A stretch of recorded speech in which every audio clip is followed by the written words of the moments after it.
time I've ever been there, but it's almost as if it's been in a time capsule since medieval Europe. The cathedral there was, more.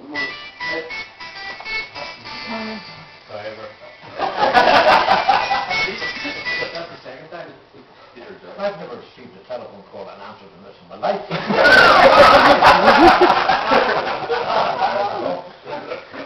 But the cathedral, also called Notre Dame, it is something like 683 feet tall. It's about a bit taller than Big Ben. Massive, and of course you see this is my view out of my bedroom window. Christmas lights still up, if you can see, but the little thatched houses, and this is the same throughout the city, and in the centre of the European Parliament. But Anthony Gorgeous, and of course.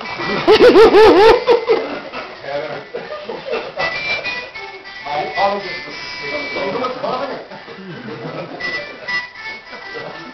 And Strasbourg's on the border between France and Germany. And actually, it was quite interesting to see the street signs are in German. Yeah, it is in French territory, and the majority of the people are in German. But I'm not going to the history lesson of why that is. But we're learning about that in a minute. But of course, we went on. The main purpose of being there was to be in the European Parliament.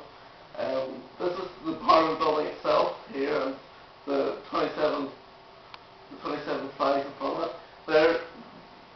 Traditionally, we think that it's in Brussels that the European Parliament sits. That's where the court is, and that's where the European, all the ministers, all the foreign ministers and prime ministers meet, and that's where all the treaties are read. But the Parliament meets in Strasbourg,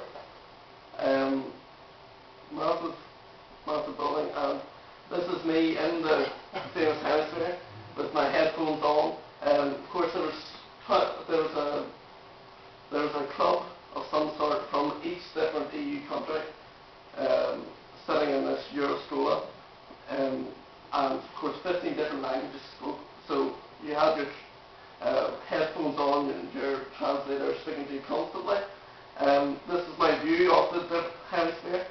Of course, all the European flags on the side, and then if you see the little glass boxes, that's where the translators sit.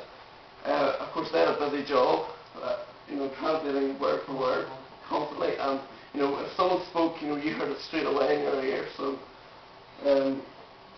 which is quite incredible for what we did.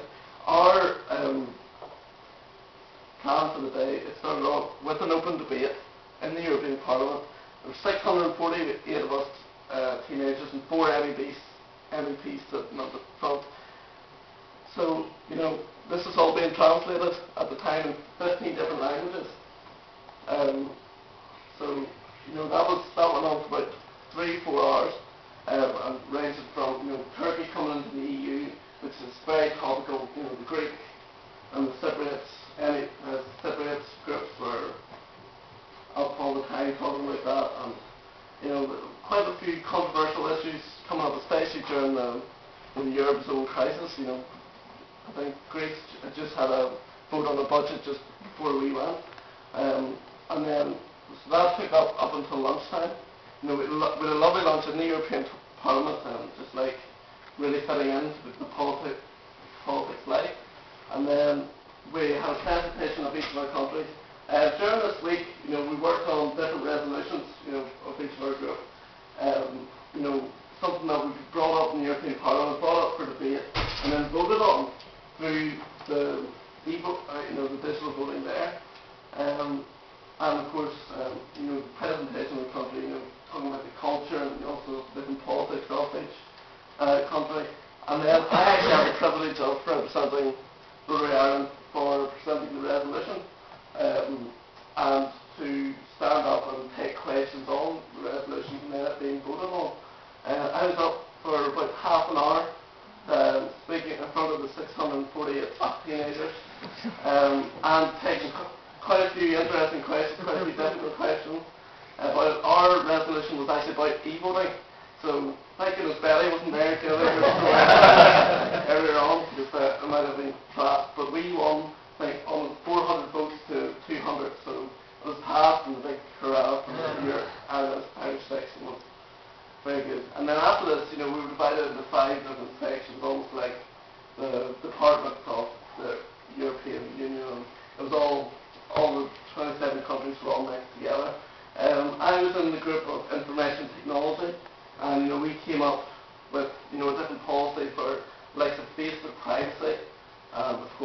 very topical and as it's completely unrestrained.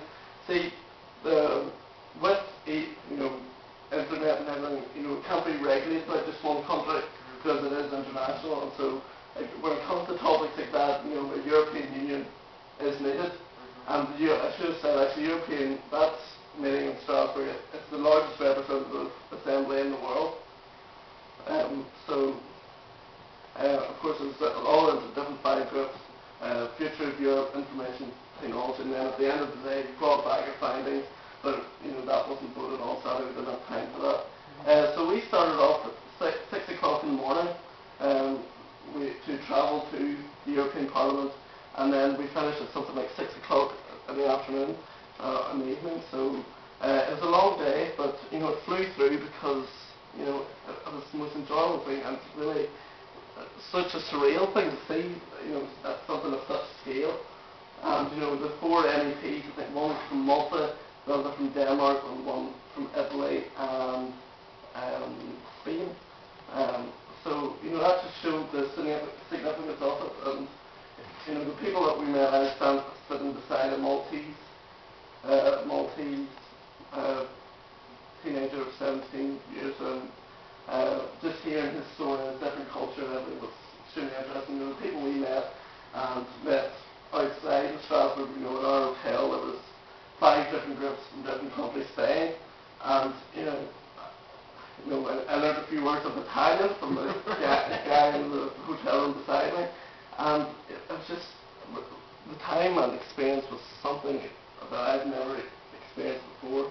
But I just want to thank Rotary for now, because it is Rotary that provided the experience.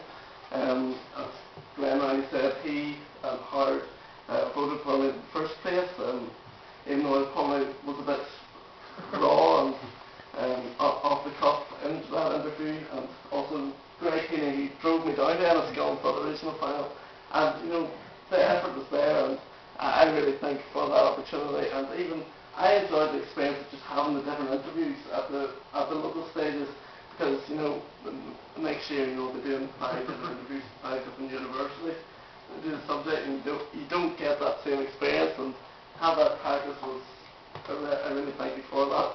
And if there's any other questions, I'd be really happy to have them.